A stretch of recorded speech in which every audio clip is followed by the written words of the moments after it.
Our second family of runs is our gap runs, where we run both our power scheme and our counter scheme. And in our counter scheme, we will run guard tackle or guard H-back. And last year was a great year for us in running our H instead of our tackle. And I think that gives you an opportunity as a coach to identify if your tackles are fast enough to run the counter, or if maybe you should use your H-back a little more. And in both of those instances of running our power and our counter, we can run it for the quarterback, and we can incorporate some different backfield actions to give it the look of running multiple plays, but keeping it really simple for the boys up front and giving them an opportunity just to get good and get great at their craft of learning just a few different things, and especially if it's really just two families of schemes. Here's an example of running our counter strong with the H-back. And so you can see here's the H-back in the backfield. On our play side, we're running this to the left. We can run it both to the 3 and to the 1 technique. Our play side, which would be our center, guard, and tackle, they're all down rules, so gap down. So our center is going to step down to the nose, who's on the weak side. We are going to combo the 3 technique if we feel he's a good player to the backside linebacker. If we felt we could handle him on his own, our tackle would give our guard a call, and we would just go down, down. And then our first man, who's our guard coming from the backside, is going to kick out, first guy past the tackle, and our H-back winds up leading up. And so this gives us a good power play out of the spread. Our running back's going to quickly step away from play side and then counter back downhill, and he becomes a downhill runner.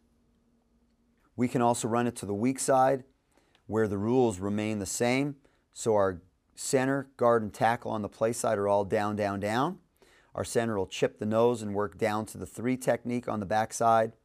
Our guard will come down on the nose, and our tackle will come right off the hip of the nose and work to the backside linebacker. We're going to stay as tight as possible and get some double teams and help whenever we can. Our backside guard is the first player, so he's going to kick out. Our first player past the tackle, and our H-back's going to lead up. You can see that the running back steps, flash steps, and then he comes downhill.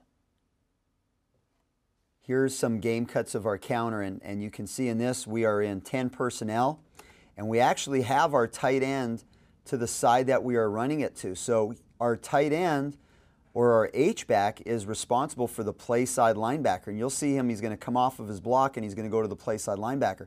Our backside guard is going to kick out the C-gap player. So it's a little bit backwards how we're running it in this case. We're not bringing them from the backside. Our play side, center, guard, and tackle will all go down on their tracks, and our backside tackle will be responsible for securing the B-gap as the guard leaves.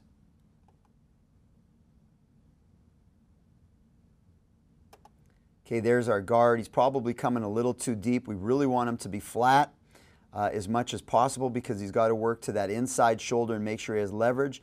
Here's our H-back, or in this case our tight end, on his down block, and he's going to be responsible for a linebacker as he comes off. Disengages, comes off.